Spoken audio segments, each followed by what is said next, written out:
కూటమి అధికార పగ్గాలు చేపట్టడంతో జనసేనాని కీ రోల్ పోషించారు.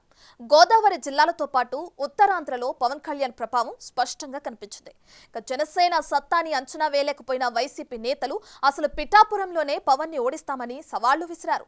ముఖ్యంగా ద్వారంపూడి చంద్రశేఖర్ రెడ్డి తాను పోటీ చేసిన కాకినాడ సిటీ కంటే పిఠాపురంకి ఎక్కువ టైం కేటాయించి పావులు కదిపారు. అయితే కాకినాడలోనే ఆయన దారుణ పరాజయం చవిచూశారు. ఎన్నికల ప్రచారంలో ద్వారంపూడి కాకినాడ కేంద్రంగా కొనసాగించిన అక్రమాలపై పవన్ తీవ్ర స్థాయిలో ధ్వజమెత్తారు. ఆ క్రమంలో ఇప్పుడు ద్వారంపూడి ఫ్యూచర్ ఎలా ఉంటుందనేది హాట్ టాపిక్ గా మారింది.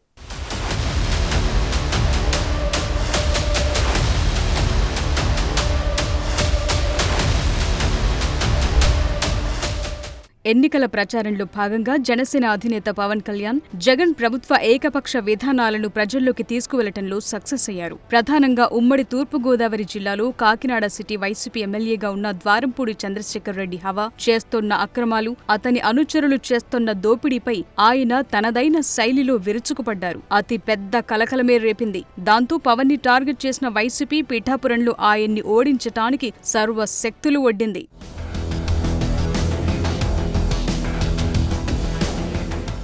అందులో భాగంగా కాపులను జనసేనకు దూరం చేయటానికి ముద్రగడను తెరపైకి తీసుకొచ్చింది. రాజకీయంగా ఏ ఉపాధి లేని ముద్రగడ పద్మనాభం కూడా ప్రచారంలో పవన్ పై ధ్వజమెత్తటమే పనిగా పెట్టుకున్నారు. తనను తాను కాపుల పెద్దగా ఊహించుకుంటూ లేనిపోని సవాళ్లు చేసి ద్వారంపూడి చంద్రశేఖర్ రెడ్డిని వెనకేసుకొచ్చి ఇప్పుడు ముద్రగడ పద్మనాభరెడ్డిగా మిగిలిపోయారు.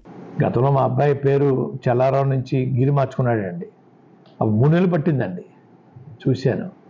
అలా కాదు, త్వరగా చేసి పెట్టమని అయ్యా రిక్వెస్ట్ చేస్తే అధికారులు స్పందించి చేసి పెట్టారు. ఎంఆర్ఓ గారి సర్టిఫికెట్, ఎస్ఐ గారి సర్టిఫికెట్ తీసుకుని నేను సబ్మిట్ చేశాను సార్ అమరావతి ప్రింటింగ్ ప్రెస్కి. అక్కడ చేస్తే 2 సార్లు కొరియర్ చేశారు సార్.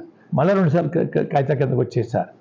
మనిషి ఇచ్చి పంపించి మనిషి ఇచ్చి తెప్పించుకొని మళ్ళీ మనిషి ఇచ్చి మళ్ళీ సవరణ చేసుకుని మళ్ళీ నేను పంపించుకున్నాను సార్. అయ్యా ఎవరు ఒత్తిడి లేదు సార్. ఇక ద్వారంపూడి అయితే పవర్ స్టార్ పై సినీ స్టైల్లోనే ఛాలెంజ్లు విసిరారు. పవన్ ని అసెంబ్లీ గేట్ కూడా తాకనివ్వరని ఓపెన్ స్టేట్మెంట్ ఇచ్చారు. దాంతో అప్పట్లో అందరిలో ఒకంత గందరగోళం కనిపించింది. ద్వారంపూడి పిఠాపురంలో ముద్రగడతో కలిసి తిరుగుతుండటం, అక్కడే ఎక్కువ టైం కేటాయిస్తుండటంతో వైసీపీ వ్యూహాత్మకంగా ఏదో చేస్తోందన్న అనుమానాలు వ్యక్తమయ్యాయి. ఇటువంటి నగరాన్ని నేను నా కుటుంబ సభ్యులు దౌర్జన్యాలు గోండాలతో దాడి చేస్తున్నామంట. అరే పిచ్చోడా, నేను చెప్పింది నీకు ఒకటే. కాకినాడ పట్టణంలో గత 50 సంవత్సరాలుగా వ్యాపారాలు చేసుకుంటూ నేను 3 సార్లు పోటీ చేస్తే 2 సార్లు ప్రజలు గెలిపించారు. నేను రౌడీని, గోండాని, కబ్జాకోని అయితే నన్ను ఎందుకు గెలిపిస్తారు? ఇంకోటి ఛాలెంజ్ చేస్తున్నాను నీకు. సామాజిక పరంగా ఏ బలం లేనివాడిని కాకినాడలో నేను. కానీ అన్ని సామాజిక వర్గాలు కూడా నన్ను గెలిపించుకున్నాయి. అది నా హీరోయిజం. నువ్వు ఈరోజు వచ్చి కాకినాడలో నన్ను ఓడిస్తాను, నీ పతనం స్టార్ట్ అయింది, నీ వల్ల కాదు.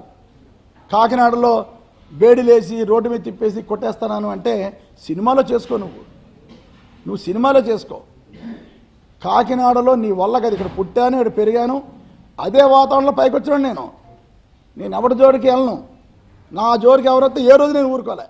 ప్రధానంగా ఎన్నికల ప్రచారం చివరి రోజు కాకినాడ బాలాజీ చెరువు సెంటర్లో పవన్ కళ్యాణ్ నిర్వహించిన సభలు ప్రధానంగా ద్వారంపూడి చంద్రశేఖర్ రెడ్డి చేస్తున్న అక్రమాలు, మిగిలిన వైసీపీ శాసనసభ సభ్యుల పట్ల ద్వారంపూడి వ్యవహరించిన తీరుపై పవన్ కళ్యాణ్ ఘాటుగానే విమర్శలు గుప్పించారు. పెన్షనర్ల ప్యారడైజ్ గా పేరుగాంచిన కాకినాడ నగరాన్ని గంజాయికి, మత్తు పదార్థాలకు అడ్డాగా మార్చి కాకినాడ పోర్టు ద్వారా అక్రమ రవాణాలకు పాల్పడ్డారని ధ్వజమెత్తారు. సీన్ కట్ చేస్తే పవన్ కళ్యాణ్ ను అసెంబ్లీ గేట్ కూడా తాకనివ్వబో మన్న ద్వారంపూడి కాకినాడ సిటీలో 56.5 వేల ఓట్ల తేడాతో చిత్తుగా ఓడిపోయారు.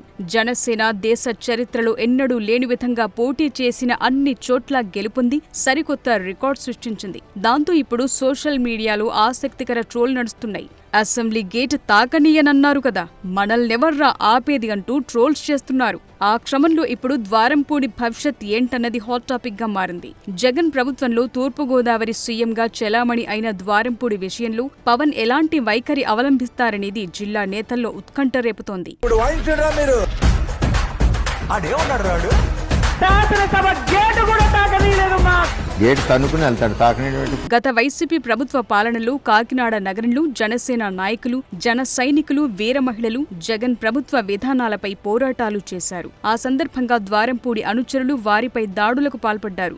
ఆ దాడులను ఖండిస్తూ పవన్ కళ్యాణ్ కాకినాడలో పర్యటించి జన సైనికులకు, వీర మహిళలకు భరోసా కల్పించి అండగా ఉంటానని హామీ ఇచ్చారు. ఇక తన ఎన్నికల ప్రచారాన్ని కూడా కాకినాడలోనే ముగించి ద్వారంపూడిని ఎంత పర్సనల్ గా తీసుకున్నారో చెప్పకనే చెప్పారు జనసేనాని.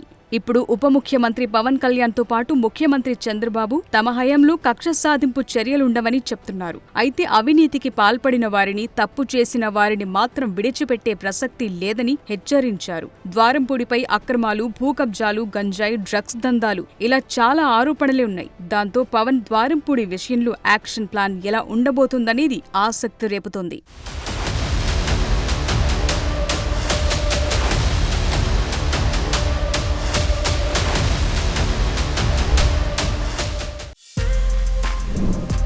For more videos like this, subscribe Big TV channel.